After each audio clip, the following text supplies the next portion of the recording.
중간중간에 속보가 많이 들어와서 저희가 준비한 10가지 뉴스를 이쯤 되면 다 전해드리지 못할 것 같은데요. 미리 먼저 양해를 좀 구하고요. 저희가 준비한 4위, 10위 지금부터 만나보겠습니다.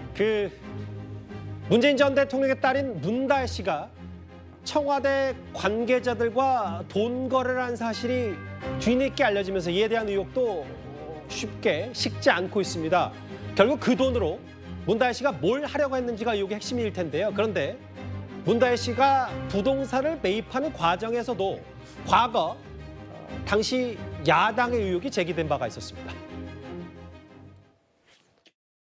문 대통령의 딸 문다혜 씨가 문 대통령이 4년간 살았던 구기동 빌라를 2018년 7월 5억 상당에 매각했는데 문다혜 씨가 해당 빌라를 남편 서 씨로부터 증여받은 지 3개월 만에 팔았고 그 직후 해외로 출국한 것을 작년 말 국회 운영위에서 확인한 바 있습니다. 문다혜 씨 남편 서 씨 명의로 된 재산을 서 씨가 직접 매각하면 되는데 아내인 문다혜 씨에게 증여하고 문다혜 씨는 이를 다시 제3자에게 급하게 판 후 아들을 데리고 해외에 나가 여러 가지 의혹이 불거지고 있습니다. 근거 없는 음해성 허위 사실을 유포하는 것에 대해 개탄을 금치 못합니다. 대통령 자녀의 부동산 증여 매매 과정 및 해외 체류와 관련하여 어떠한 불법이나 탈법도 없었습니다. 불법, 탈법의 어떠한 근거도 없이 사생활 공개를 요구하는 것은 정치적 금도를 벗어난 일이며 대통령 가족의 안위를 위태롭게 하는 것입니다. 당시 이제 과거에도 이런 비판이 있었다는 얘기, 이현정 의원님 오래 기다리셨어요? 네.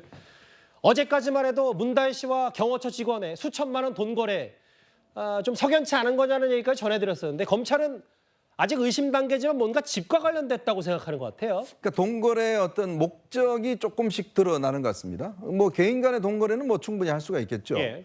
근데 이제 문다혜 씨가 아무래도 대통령의 이제 딸이기 때문에 이런 어떤 청와대 직원들과의 동거래가 여러 가지 의심을 많이 샀는데 문제는 이것이 주택 구입 과정에서 보면 그 시점에 어떤 동거래가 있었던 것으로 이제 파악되고 있습니다. 자, 그렇다면 문다혜 씨가 이제 국내에 있는 다가구 주택을 팔고 또 아파트 뭐 다른 주택을 사고 뭐 이런 과정에서 결국 이 자금이 사용됐다는 의심, 그리고 또 그렇다면 이 돈이 정말 청와대 직원들의 돈이었는지 아니면 이 돈의 출처가 어떤 공적인 돈이었는지 뭐 이런 부분들은 이제 아마 검찰이 살펴보는 것 같습니다. 예. 결국은 이 사실상 청와대에 어떤 근무하는 직원들에게 금전 거래를 하고 또 그리고 그 돈의 어떤 사용처가 이 주택 매입이라는 거, 이게 모르겠습니다. 일단 검찰 수사를 통해서 이제 확인이 되어 나가겠지만 만약 이게 사실이라고 그러면 굉장히 부적절하고 또 불법적인 여지도 살펴봐야 될 것 같습니다. 이게 사실 문재인 전 대통령의 과거 사회 수사, 취업 특혜 의혹을 수사하면서 이제 불거진 얘기인데 최근에 검찰이 또 경호처 차원에서 수천만 원 거래했던 경호처장도 조사를 했고요. 장현주 변호사님. 네. 이게 집 과정에서도 증여받은 부분, 이런 부분, 돈이 어디서 났는지가 소명이 잘 안 됐기 때문에 집 거래에 이 돈이 들어갔다고 검찰은 보고 있는 모양이죠.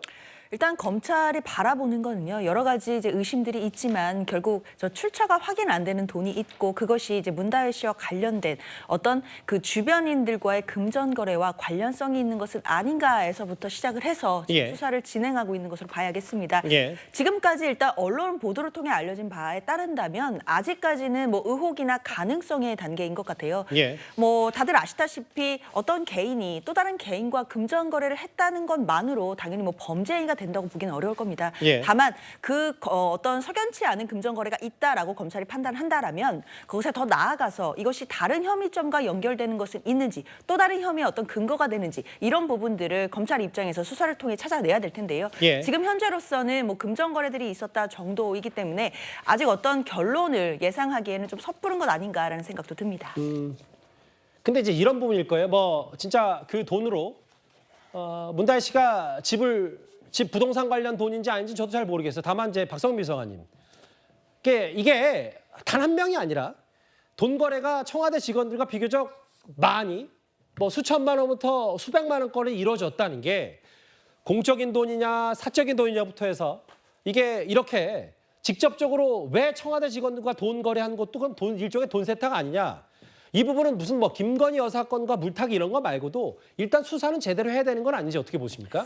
뭐 일단 수사가 진행 중인 사안이니까 좀 더 지켜봐야 되는 상황인 것 같고요. 앞서 앵커께서도 짚어주셨듯이 예. 이 돈이 정말 그 집을 사는데 들어갔느냐 이건 아직 아무도 알 수 없는 거 아니겠습니까? 예. 그러니까 일각에서 의심을 하고 있는 것이고 일종의 추정을 하고 있는 것이기 때문에 여기에 대해서 지금 속단할 일은 아니다라는 생각이 들고요. 예. 그리고 그 상당 금액이 처음에 뭐 송금됐다 이런 이야기가 나왔을 때에도 문다혜 씨 측에서는 몇백만 원에 불과하다, 뭐 300만 원 가량의 돈인데 이것을 상당 금액인 것처럼 이야기를 하고 정말 뭐 연락이 끊겼던 사람들에게까지 연락을 해서 압수수색을 하거나 이런 식으로 수사에 뭔가 얘기를 하는 그런 것 자체가 검찰에 상당한 압박이 진행되고 있다. 이런 부분에 대해서 비판을 하기도 했었기 때문에 예. 저는 뭐 지금 검찰이 굉장히 좀 공교로운 시기에 이런 부분들을 수사를 하고 있는 게 아닌가라는 생각이 들고 예. 한편으로는 어쨌든 아직 뭐 저희가 다 알 수 없는 것들이 있고 그리고 이 금전 거래 내역 자체가 어떤 것인지 좀 더 들여다봐야 할 시점인 것 같아서 말을 아껴야 될 시점인 듯합니다. 돈 거래 그리고 그 돈이 어떻게 쓰였는지에 대해서 문다혜 씨는 이 글을 썼다 지우긴 했지만 뭐 300만 원 정도 그리고 저열하게 가도 우리는 품위 있게 갑니다. 참을인자 3개를 쓰긴 했지만 그 이후에 추가적인 입장평은 없습니다.